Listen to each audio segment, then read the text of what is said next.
आतंक हरता Nagraj mission critical adventure in England part 2। Britain में हालात क्रिटिकल घोषित हो चुके थे। क्रिटिकल मतलब security alert top level. Airport, bus अड्डों, रेलवे स्टेशन जैसे स्थानों पर हाई सिक्योरिटी चेक था और नागराज देख रहा था नागरिकों के आतंक से स्याह पड़े चेहरों को। कुछ लोगों की कुंद मानसिकता के कारण हजारों लोगों को कितनी मानसिक यातनाएं सहनी पड़ती है ना नागराज। उफ, ये क्या। स्कॉटलैंड और लंदन आई में घटी घटनाओं के कारण गुस्साए कुछ स्थानीय लोग विदेशी मूल के बिजनेस एस्टेब्लिशमेंट पर पथराव कर रहे हैं। उन्हीं का उछाला कोई पत्थर इधर ला लगा है। वापस जाओ, वापस जाओ। स्थानीय लोग ऐसी घटनाओं पर क्षोभ तो प्रकट कर सकते हैं टेरा, मगर ऐसी हरकतें नहीं। ये काम शांतिपूर्वक विरोध कर रही भीड़ में शामिल कुछ एंटी सोशल एलिमेंट्स का हो सकता है। खैर, जो भी है, उनसे निपटने के लिए पुलिस फोर्स तो है ही। पुलिस फोर्स हमारी सिक्योरिटी के लिए कुछ भी नहीं कर रही, उल्टे हम लोगों को ही सख्ती से तलाशी का शिकार होना पड़ रहा है, जैसे ब्रिटेन में आतंकवाद हमारी वजह से आया हो। ऐसा कुछ भी नहीं है, ये सच है। मैं डॉक्टर हूँ, लोगों ने मेरा क्लिनिक तोड़ दिया है, वो मुझसे इलाज नहीं कराना चाहते। देखिए, क्रिटिकल के कानून पूरे ब्रिटिश वासियों पर लागू है, उन विदेशियों पर भी जो ब्रिटेन में रह रहे हैं या व्यवसाय कर रहे हैं। मैं आपको विश्वास दिलाता हूँ कि किसी के साथ कोई भेदभावपूर्ण व्यवहार नहीं किया जा रहा और तोड़फोड़ की किसी भी घटना को बर्दाश्त नहीं किया जा रहा। दोषियों की धरपकड़ भी जारी है। आपने तो सुना ही होगा कि नागराज भी हमारे साथ है, वो भी तो विदेशी है। धैर्य व शांति बनाए रखने के लिए हमें आपका भी सहयोग चाहिए। टेरा की नीली आंखों में उस वक्त अंगारे भरे हुए थे। बताओ, तुम लंदन आई की घटना के जिम्मेदार उस आतंकवादी की फिल्म क्यों बना रहे थे? मैं किसी आतंकवादी की नहीं, एक टूरिस्ट की फिल्म बना रहा था। ये मेरा पेशा है, उसने मुझे हायर किया था। टूरिस्ट अक्सर मुझसे वीडियोग्राफी करवाते हैं, मुझे उनकी मंशा का पता नहीं होता। तुम्हारी शूट की गई फिल्म के इस हिस्से में सिक्योरिटी गार्ड उसके हाथ में थमे टेडी को बिना चेकिंग के अंदर जाने दे रहा है। तुमने इस बात की रिपोर्ट क्यों नहीं की? मेरा इस पर ध्यान नहीं गया था। मैडम, इसके घर की तलाशी में ये 4 बड़े टेडी मिले हैं और 5 टेडी बियर्स की परचेस का ये बिल। ओह, 5वां टेडी वही था ना जिससे लंदन आई को उड़ाने की कोशिश की योजना थी? बोलो, 5वां टेडी वही था ना? अचानक वो वीडियोग्राफर दीवार पर झपटा और अपना सिर दीवार पर पटकने लगा। हा हा हा। मैं जानता हूँ, अब तुम मुझे टॉर्चर करोगे, पर तुम्हारा टॉर्चर मेरा कुछ नहीं बिगाड़ सकता। मैं मौत से नहीं डरता, मुझे मौत की परवाह नहीं। मैं जानता हूँ कि यह समय मेरी जिंदगी की बिग बैंग का है। This time there will be a bigger bang. Nagraj ने अपना सिकंजा सा हाथ उसकी गर्दन पर कस दिया। अभी तुम कितना भी चिल्लाओ, मगर फांसी के फंदे में फंसे तुम्हारे गले से अब केवल मौत की ही हिचकी निकलेगी। फिर तुमने मुझे उसे टॉर्चर करने से क्यों रोक दिया नागराज? कोई फायदा नहीं था। उसकी शब्दों की दृढ़ता ने मुझे समझा दिया था कि वो आसानी से टूटने वाला नहीं है, और अगर तुम्हारी यातनाओं से टूटा भी तो अब तक शायद इतनी देर हो चुकी होगी कि हम दूसरी तबाही को रोक नहीं पाएंगे। टेरा, याद रखो कि ब्रिटेन इस वक्त बारूद के ढेर पर है और हमें वक्त रहते ही बारूद के उस ढेर को साफ करना है। यही तो चिंता का विषय है, क्योंकि इस वक्त अमेरिकी रक्षा मंत्री भी लंदन की औपचारिक यात्रा पर हैं। उनकी सुरक्षा की जिम्मेदारी भी MI5 पर ही है। उफ, अगर सांकेतिक भाषा विशेषज्ञ मिस्टर रदरफोर्ड स्पेन में मारे ना गए होते तो हम डॉक्टर आसिफ के घर से मिली सीडी में दर्ज सांकेतिक भाषा में लिखे मैसेज को डिकोड करने में अब तक सफलता प्राप्त कर चुके होते। क्या पता उनमें उस जगहों के नाम हो जिन्हें आतंकवादी निशाना बनाना चाहते हों, या फिर उन आतंकवादियों के नाम पता ही हों। टेरा, चलने के लिए ज़मीन कभी ख़त्म नहीं होती, केवल कदम ही सही रास्ते की तलाश में कुछ देर के लिए रुक जाते हैं। हमारे कदम भी रुके हैं, मगर सही रास्ता बहुत जल्द हमारे सामने होगा। फिलहाल तो हमारे सामने वो होटल है जहाँ तुम्हारे रहने की व्यवस्था है नागराज। ब्रिटेन सरकार ने तुम्हारी देखभाल की जिम्मेदारी मेरे कंधों पर डाली है, तो तुम्हारी सुविधाओं का ध्यान रखना मेरा भी कर्तव्य है। Room number 999। Thank you. बाहर इतनी फोर्स क्यों है? हालात critical, security alert high level. Nagraj, ये तुम्हारा कमरा है। तुम थके होगे, थोड़ा आराम कर लो। दिमाग को सोचने के लिए थोड़ा विश्राम की ज़रूरत होती है। मैं तो सिर्फ फ्रेश होना चाहता हूँ। 10 मिनट बाद नागराज फ्रेश होकर बाहर निकला। ये क्या? कंप्यूटर तो पहले कमरे में नहीं था। हाँ, मंगवाना पड़ा। तुम क्या कर रही हो? नागराज, तुमने कहा था ना कि ज़मीन कभी ख़त्म नहीं होती और हमारे रुके हुए कदमों को आगे बढ़ने के लिए रास्ता जल्द ही मिल ही जाएगा। मैं रास्ता तलाश करने की कोशिश कर रही हूँ नागराज। मैं उस सीडी को डिकोड करने की कोशिश कर रही हूँ जिसे पहले मिस्टर मैड्रिड डिकोड करने वाले थे। अब हमारे पास आगे बढ़ने के लिए दूसरा कोई रास्ता नहीं है। नागराज, तुम्हें मेरी मदद करनी होगी। बस कुछ ही घंटों की बात है, शायद हमारी कोशिश सफल हो जाए। मुझे लगता है कि तुम बेकार समय वेस्ट कर रही हो। मुझे मेरे ढंग से काम करने दो टेरा। मुझे जाने दो। तुम चाहो तो इस डिकोड करने की कोशिश कर सकती हो। मैंने तुम्हारी मदद की उम्मीद से ही ये काम शुरू करने का मन बनाया था नागराज, क्योंकि मैं तुम्हारी क्षमताओं से वाकिफ़ हो चुकी हूँ। मुझे लग रहा है कि अगर हम दोनों मिलकर ये काम करेंगे तो काम मुश्किल नहीं होगा। हजारों लोगों की ज़िंदगी और मौत का सवाल है नागराज, और तुम अधूरी जानकारी के बिना क्या करोगे? अगर हम कोशिश करेंगे तो ये काम हो सकता है। इस समय तुम्हारा मेरा साथ ही मेरा आत्मविश्वास बढ़ाने के लिए काफ़ी है। इस बीच कहीं कोई नुकसान हुआ तो उसके जिम्मेदार कौन होगा? हम उस नुकसान को बचाने के लिए ही तो काम कर रहे हैं ना नागराज। तुम अपना ध्यान इधर लगाओ, कंप्यूटर पर। हमें 2 घंटे हो चुके हैं और अभी तक हमारी समझ में कुछ नहीं आया है। मैं कॉफ़ी मंगाती हूँ। हेलो रूम सर्विस, 2 कॉफ़ी, साथ में कुछ सैंडविचेस प्लीज। कॉफ़ी और सैंडविच रिलीफ दे रही है, लेकिन हमारे 3 घंटे खराब हो चुके हैं।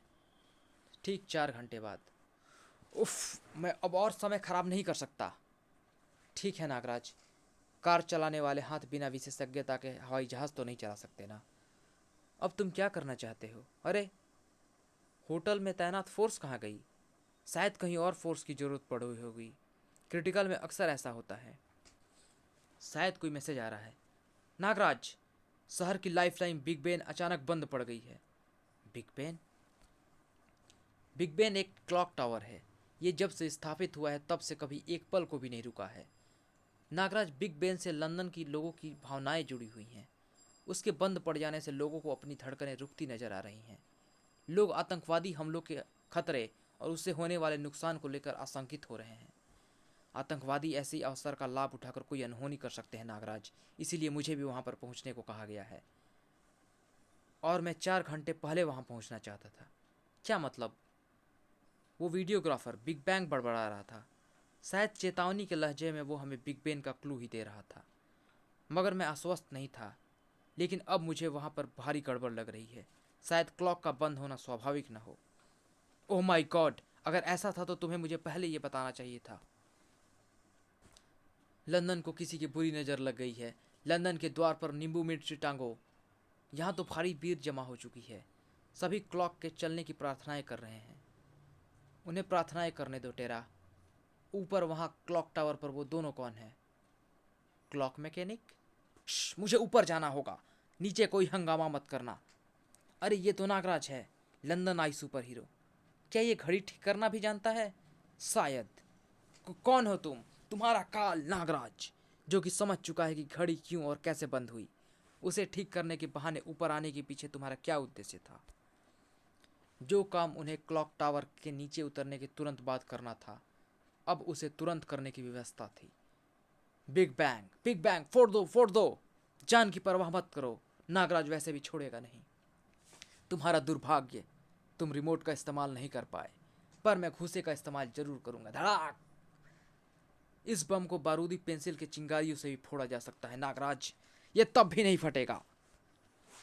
अब ये चिंगारियां खुद तुम्हें जलाएंगी। ओह, तुम्हारा नापाक उद्देश्य कामयाब नहीं होने दूंगा। नागराज, ये यूके मेड देसी बम है, जिसे माल्टोव कॉकलेट कहते हैं। ये बहुत बड़ा धमाका तो नहीं करेगा, मगर तेरा चीथड़ा उड़ाने के लिए काफ़ी है। ओफ नहीं! बूम! अच्छा धमाका था। मैं तेरे हाथ नहीं लगूंगा नागराज। सचमुच वो नागराज के हाथ नहीं लगा था। उसके हाथ लगी थी उसकी चिथड़े चिथड़े होती कमीज। जर! उफ! ठीक उसी समय टेरा बम स्क्वाड के ऊपर आ पहुंची। नागराज, तुम ठीक तो हो ना? कुछ सेकंड की देर हो जाती तो बिग बेन में इस बार बिगर बैंग हो जाना था। नीचे कूद गए, इसके साथ ही कि मेरे हाथ में छूट गई इस कमीज में मुझे उसका मोबाइल फ़ोन मिला है। इसमें आखिरी कॉल किसी हैरी को की गई है। लेकिन आगे बढ़ने से पहले इस बिग बेन क्लॉक टावर की घड़ी को चला दूं। इन लोगों ने घड़ी में अवरोध खड़ा कर रखा था ताकि फिर घड़ी को ठीक करने के बहाने ये लोग क्लॉक टावर पर चढ़ सके और बारूद फिट कर सकें। तुम्हें यह सब कैसे पता चला? मैंने नीचे से ही बिग बेन के डायल में यह छेद देख लिया था। अब नीचे चलो। क्लॉक फिर से चलने लगी। मुसीबत टल गई, अपशकुन टल गया। नागराज के रहते कहीं कोई अपशकुन नहीं हो सकता। नागराज के रहते लंदन के द्वार पर नींबू मिर्ची टांगने की जरूरत ही नहीं है। नागराज, तुम्हारे कारण ही बिग बैन क्लॉक की धड़कनें वापस लौटी। हाँ, और साथ ही अमेरिकी रक्षा मंत्री भी सुरक्षित अमेरिका पहुंच गए। ये तुम क्या कह रहे हो? यही कि अमेरिकी रक्षा मंत्री भी उसी हिल्टन होटल में ठहरे थे जिसमें तुमने मुझे ठहराया। हाँ, वो लंदन का बेस्ट होटल है। मुझे उसी होटल में ठहराने और 4 घंटे तक सांकेतिक भाषा डिकोड करने का बहाना बनाकर मुझे जबरन वहाँ रोके रखने का क्या सिर्फ यही कारण है? नहीं, तुम चाहती थी कि अमेरिकी रक्षा मंत्री की सुरक्षा में कोई कमी ना हो, इसीलिए तुमने वहाँ रखा। तुम चाहती थी कि जब तक रक्षा मंत्री होटल से कूच ना कर जाएं, किसी भी अनहोनी को रोकने के लिए मैं वहीं रहूं। इसीलिए तुमने मुझे 4 घंटे वहाँ रुकने पर मजबूर किया। अपने काम के लिए तुमने मेरा इस्तेमाल किया। तुम्हारी वजह से आज ना सिर्फ बिग बैन तबाह हो जाता, बल्कि कई निर्दोष लोग अपनी जान से भी हाथ धो बैठते। अपनी ड्यूटी के स्वार्थ को पूरा करने के लिए तुमने सैकड़ों लोगों की जान को खतरे में डाल दिया टेरा। मुझे अफसोस है कि तुम जैसे लोग किसी देश की खुफिया सेवा का हिस्सा है। नागराज सुनो, नागराज मैं तो मुझे छुओ मत, दूर रहो मुझसे। क्या फ़र्क है तुम में और एक आतंकवादी में? नागराज, जुफ, मैं थोड़ी देर के लिए सचमुच स्वार्थी हो गई थी, मगर तुम्हारी नाराज़गी बर्दाश्त नहीं कर सकती। वॉरेन स्ट्रीट स्टेशन पर हैरी से पूछताछ करते समय टेरा का गुस्सा 7वें आसमान पर था। तड़ाक! बताओ, उन लोगों के साथ तुम्हारे क्या ताल्लुकात हैं? बताता हूँ, मुझे मत मारो। उन्होंने मुझे जान से मारने की धमकी दी थी। वे लोग चाहते थे कि मैं उनके 2 ऑफिसर्स को स्पेशल ऑफिसर्स ड्यूटी पास जारी करूं। वे लोग स्टैनफोर्ड जाना चाहते थे। ऑपरेशन स्ट्रेचर के बारे में कुछ कह रहे थे। विशेष ड्यूटी पास के कारण वे लोग चेकिंग से बच जाएंगे। उफ! उनके पास कुछ था, कोई पैकेट, कोई बैग या कुछ कोई खिलौना? हाँ, एक गिफ्ट पैकेट था। फिर इसका मतलब आतंकवादी अगला विस्फोट बहुत जल्द स्टार्टफोर्ड के हॉस्पिटल में करने वाले हैं, क्योंकि स्ट्रेचर अस्पताल में ही होता है। नागराज की निगाहें ट्रेन से उतरते उस मुसाफिर पर थीं। डॉक्टर जैडो, आप यहाँ लंदन में क्या कर रहे हैं? आप तो स्कॉटलैंड में थे ना? ओह नागराज, तुम यहाँ। मैं अलेक्जेंड्रा अस्पताल में एक इमरजेंसी स्पाइनल यानी रीढ़ की ऑपरेशन के लिए आया हूँ। मैं इस ऑपरेशन का विशेषज्ञ हूँ नागराज। डॉक्टर आसिफ के लिए तुम्हारी कोशिशों का क्या हुआ? मेरी वो कोशिश सफल हुई। वास्तव में कोडवर्ड में वो एक पासवर्ड था जिसे मैंने डॉक्टर आसिफ की उस फाइल को खोला जिसमें उसने अपनी पारिवारिक यादों के बारे में लिखा है। वो एक भावुक इंसान है नागराज। वो खुदा को मानने वाला एक सच्चा मुसलमान है। ऐसा शख्स का आतंकी कार्यवाहियों में शामिल नहीं हो सकता। मैंने ये बात स्कॉटलैंड पुलिस को भी बताई है। मुझे भी उस माँ के आंसुओं में सच्चाई का भाव नजर आता है जो अपने बेटों पर लगाए गए आरोपों से आहत हैं। मेरा बेटा निर्दोष है। माँ का दिल गवाही दे रहा है। उसको किसी सबूत की ज़रूरत नहीं। मैंने बेहोश पड़े डॉक्टर आसिफ की आंखें देखी हैं। उसकी तड़पती आंखों से निकले आंसुओं की सूखी हुई वो लकीरें देखी हैं जो किसी ऐसे इंसान की आंखों के नीचे नहीं बन सकती जिसे अपने दुष्कर्मों का पता हो। मैं नागराज हूँ। मुझे स्टेशन पर लगे क्लोज सर्किट कैमरों की रिकॉर्डिंग देखनी है। तो तुम नागराज, कोई भी बहरूपिया आकर खुद को नागराज कहने लगे और तो उम्मीद करता हूँ कि तुम सांप देखकर डर नहीं रहे होगी मिस। मेरा नाम लूसी है। नागराज को उन दोनों की तलाश थी। मिस लूसी, मुझे ये पता करना है कि ये दोनों किस स्टेशन पर उतरे हैं। मैं अभी पता करवाती हूँ नागराज। मैंने हर स्टेशन पर इन दोनों की तस्वीरें इंटरनेट के माध्यम से भेज दी थी। प्रत्येक स्टेशन पर लगे क्लोज सर्किट टीवी की रिकॉर्डिंग देखने के बाद लॉर्ड्स स्टेशन से खबर आई है कि इन दोनों को मेट्रो ट्रेन से वहीं उतरते देखा गया है। उनके हाथों में गिफ्ट पैक तब भी था। यस, मुझे पता था कि हैरी के बयान में कहीं कुछ गड़बड़ है। तुम इन दोनों को ढूंढ रहे हो नागराज, तो निसंदेह ये अच्छे लोग नहीं होंगे, मगर क्या मैं ये जान सकती हूँ कि ये दोनों कौन हैं? थोड़ी देर बाद टीवी पर खुद ही देख लेना। उधर टेरा ने स्टार्टफोर्ड अस्पताल में जबरदस्त घेराबंदी की थी। चप्पे चप्पे की तलाशी लो। लॉर्ड्स स्टेशन पर भारी सुरक्षा व मीडिया कर्मी के बीच पहुंचकर ट्रेन रुकी। मीडिया व बैंड की मौजूदगी बचा रही थी कि कोई विशिष्ट व्यक्ति आने वाला है। वेलकम टीम इंग्लैंड, स्वागत टीम जिम्बाब्वे। और ये विशिष्ट व्यक्ति इंग्लैंड और जिम्बाब्वे के अंडर 19 क्रिकेट टीम थी। लॉर्ड्स में उनका स्वागत का भव्य इंतजाम था। उन्हें फूल मालाओं से लाद दिया गया था। लॉर्ड्स में टेस्ट की जीत की शुभकामनाएं। टीम कोई भी हो, लॉर्ड्स के लोग अच्छी क्रिकेट के दीवाने होते हैं। कुछ लोग सिर्फ मौत के दीवाने होते हैं, उन्हें मौत बांटने में आनंद मिलता है। बूम! जबरदस्त विस्फोट हुआ। Oh no! गिफ्ट पैक में बम था और गिफ्ट पैक को सरप्रसी से खींच लाने वाला और कोई नहीं, खुद नागराज है। तो ये था ऑपरेशन स्टर्चर। ढाल! विस्फोट करके सबको स्ट्रेचर पर उठवाने का इरादा था तुम्हारा। दोनों और भी खुखार होने लगे। इरादा तो अब भी पक्का है नागराज। हैरी को हमने सिर्फ इसलिए स्टार्टफोर्ड का नाम बोला था ताकि अगर पुलिस उस तक पहुंच भी जाए तो हमारे निशाने तक ना पहुंच पाए। उन्होंने अपने कोट उतार फेंके हैं। लेकिन तुम जीनियस हो नागराज। ये तो आत्मघाती दस्ते के लोग हैं। इस बार तेरा भी इंतजाम कर कर आए हैं। अब तो खत्म होगा नागराज। धड़ाक दाम! नागराज ने झपट कर लिफ्ट को बाहर से बंद कर दिया। बंद लिफ्ट में तुम चाहे जितना जोरदार धमाका करो, बाहर तक उसका मार्क असर नहीं आएगा। बूम! सॉरी, लिफ्ट क्षतिग्रस्त हो गई। नागराज रुक जाओ, मुझे माफ़ी मांगने का एक मौका तो दो, वरना यह एहसास मुझे जीने नहीं देगा। हाँ नागराज, मैं अपने किए पर सचमुच शर्मिंदा हूँ, और सच कहूँ तो तुम्हारी योग्यता से ईर्ष्याग्रस्त होकर खुद की क्षमता को प्रूफ करना चाहती थी।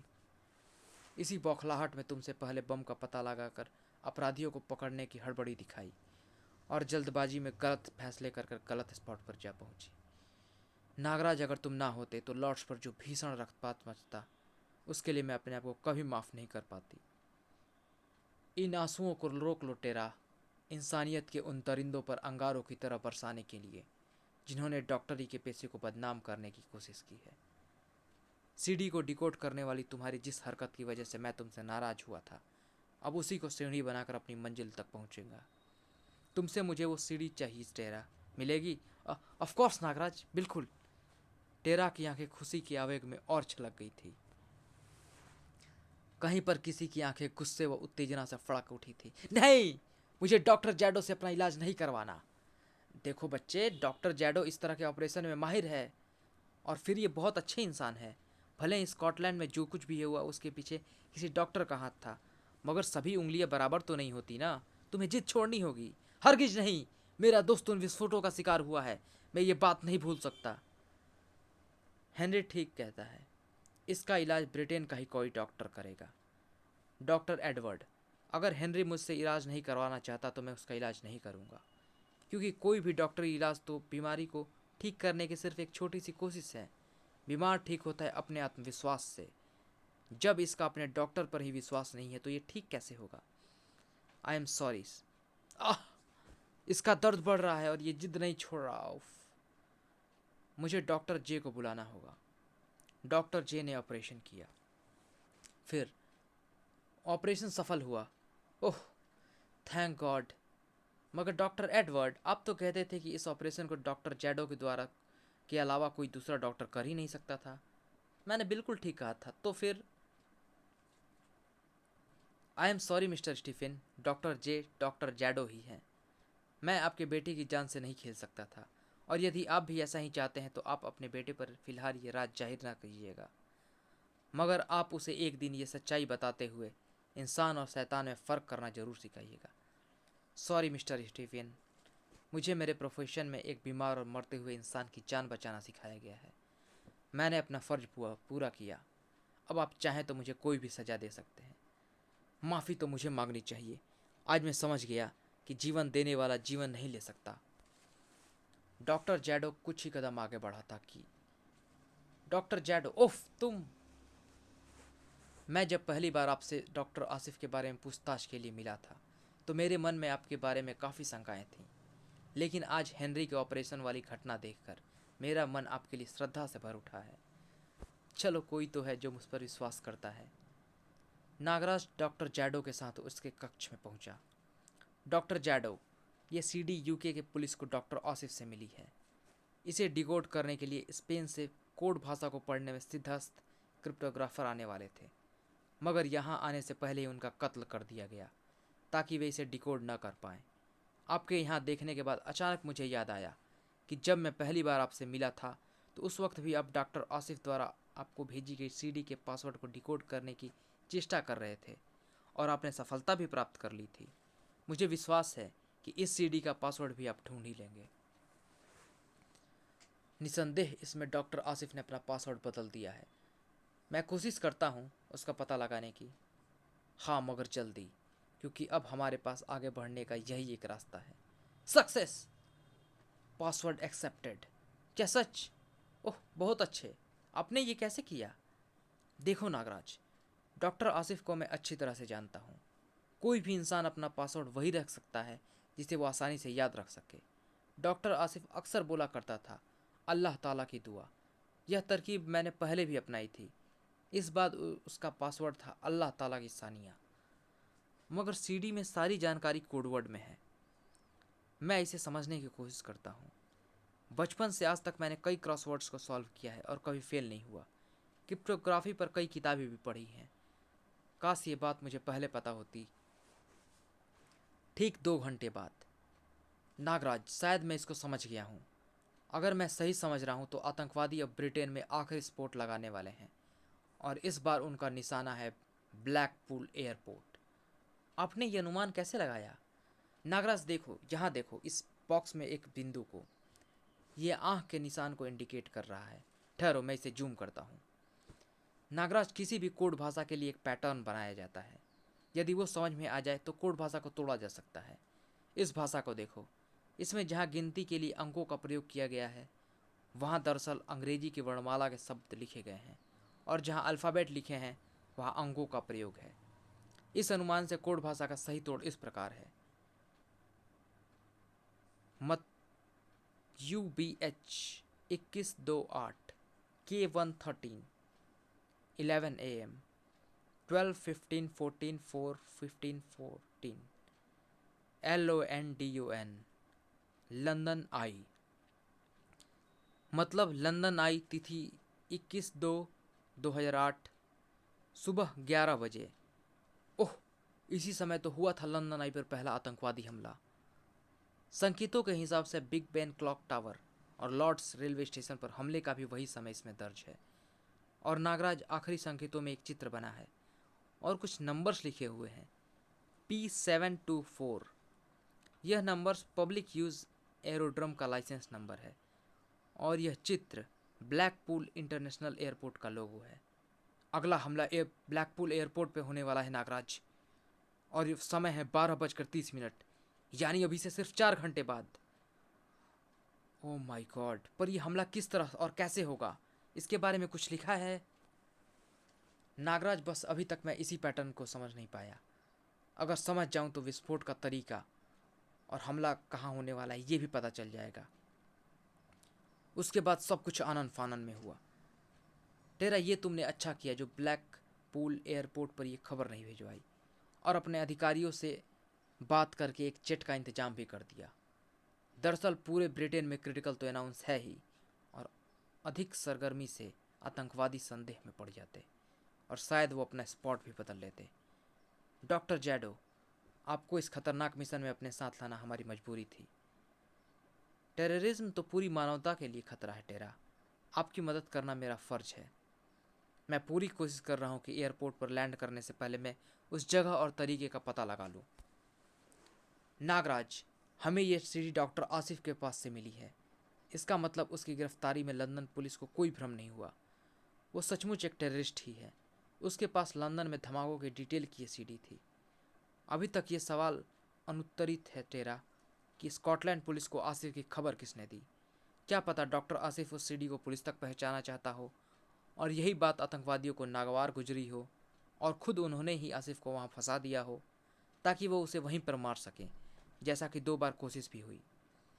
जेट ब्लैकपूल एयरपोर्ट पर लैंड कर गया। डॉक्टर जैडो, आप जेट पर ही रहकर अपना काम करते रहिए। हम बम तलाश करने की कोशिश करते हैं। मैं नहीं चाहती कि 1 मिनट के लिए भी ये कोशिश बंद हो।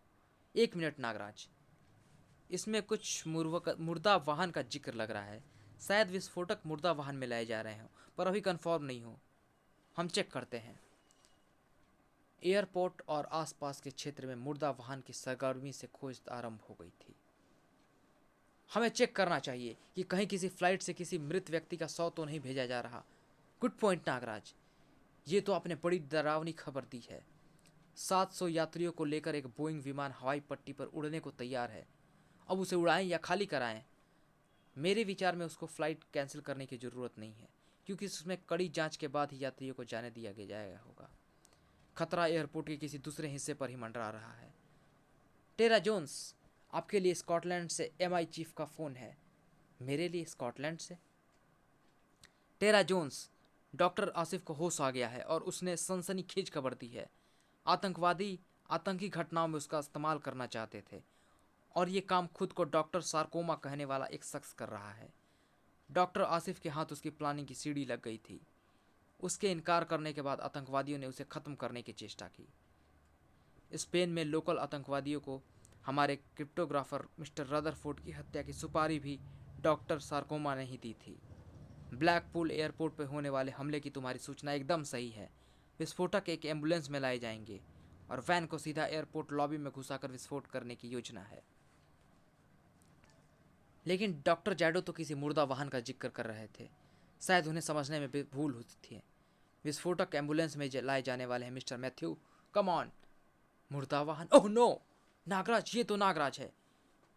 उधर डॉक्टर जैडो खुशी से चीख पड़ा।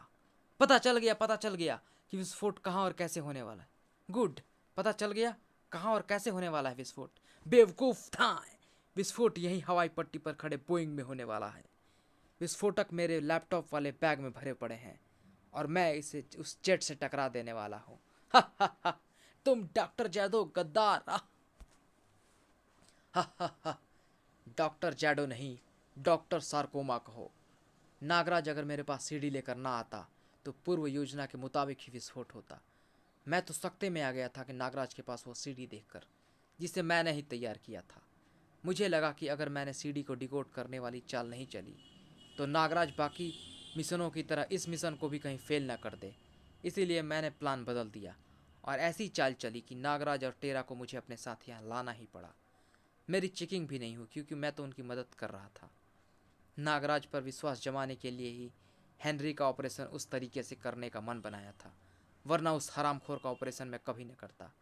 और अब मैंने नागराज और टेरा को मुर्दा वाहन में उलझा दिया है, जबकि मुर्दा वाहन तो मेरे सामने ही खड़ा है, यानी वो बोइंग जिसमें सवार सभी पैसेंजर्स उस समय मुर्दा हो जाएंगे जब ये जेट उससे टकराएगा। जेट को बोइंग के रास्ते में डालकर मैं इससे कूद जाऊंगा। मुझे कोई नहीं पकड़ पाएगा। आज पूरा होगा मेरा operation surgery. Oh my God, ये कौन पागल जेट लेकर बोइंग के रास्ते में आ गया है? कौन रोकेगा उसे? एक दीवार थी, नागराज नाम था उसका। नागराज यहाँ क्या कर रहा है? नागराज को मेरी योजना का आभास हो गया, मगर अब कुछ नहीं हो सकता। जेट बोइंग से टकराने वाला है। अब धमाके को कोई नहीं रोक सकता। नागराज की सरप्रस्तियों ने जकड़ लिया था जेट के मुंह को। नागराज ने सरप्रस्ती की मदद से खींचकर जेट को बोइंग के रास्ते से हटा दिया। अब तो कोई धमाका नहीं कर सकेगा डॉक्टर जैडो उर्फ डॉक्टर सार्कोमा। डॉक्टर जैडो को जेट रोकना पड़ा, बल्कि अब धमाका मैं करूंगा, और वो भी तेरे ही बारूद से। नागराज हट जा नागराज, मेरे रास्ते में मत आ, बहुत बुरी मौत मारूंगा मैं तुझे। मैं तो मानवता के रास्ते पर ही था, तू रास्ते पर आया है उस डॉक्टर जैडो, मानवता का दुश्मन बनकर। तू स्पाइनल सर्जन बनकर यहाँ आया था ना, रीढ़ की हड्डी का सर्जन बनकर मानवता की रीढ़ की हड्डी तोड़ देगा तू। मुझे इन समय पर रदरफोर्ड की कही बात याद आ गई। London will lose its spine. बुरी मौत मरेगा, बुरी मौत मरेगा विश्व में फैला आतंकवाद। ओह, कहाँ हो तुम हरामखोरो? विस्फोटकों से भरी वैन लेकर अब तक घुसे क्यों नहीं एयरपोर्ट में? उड़ा दो सबको, उड़ा दो। नागराज भी तूफानी झोंके के समान जैडो के पीछे पीछे ही उड़ता चला आया था। एयरपोर्ट पर तैनात खड़ी थी टेरा। टेरा जोन्स ब्लू आइज। वो एम्बुलेंस अप्रत्यक्ष गति से इसी ओर चली आ रही है, रोको उसे, फायर फायर फायर। टेरा की आंखों में खून उतर आया था। ताबड़तोड़ गोलियां चली। एम्बुलेंस के सवार उसके टायर ध्वस्त हो गए। अब होना था एक धमाका। डॉक्टर आसिफ के बारे में तू ही ने ही सूचना पुलिस को दी थी। सारी दुनिया जिसे आतंकवादी समझती रही, वो तो निर्दोष था। भेड़ की खाड़ में छिपा भेड़िया तो तू निकला। और वो धमाका आखिरी धमाका था, नागराज के विध्वंसक सर्प का नहीं। उसके बाद नागराज ने मुड़कर नहीं देखा कि डॉक्टर जैडो के शरीर पर बड़े विस्फोटकों के फटने से उसका क्या असर हुआ था। सचमुच ब्रिटेन में खुशी की लहर दौड़ गई थी। क्रिटिकल खत्म हो चुका था। ब्रिटेन वासियों ने जश्न मनाया। अब नागराज को आगे बढ़ना था, अपने आगे निशाने की तरफ। टेरा को भूल तो नहीं जाओगे नागराज? मैं टेरा को भूलना भी चाहूँ तो उसकी नीली आंखें मुझे भूलने नहीं देगी। सारा ब्रिटेन तुम्हें याद रखेगा नागराज, विशेष रूप से एक माँ जिसे तुमने उसका बेटा लौटा दिया, और एक ईमानदार पिता भी। इसका नाम नाज रखना। अब नागराज को चलना होगा आतंकवाद के खात्मे के अपने सफ़र पर। समाप्त।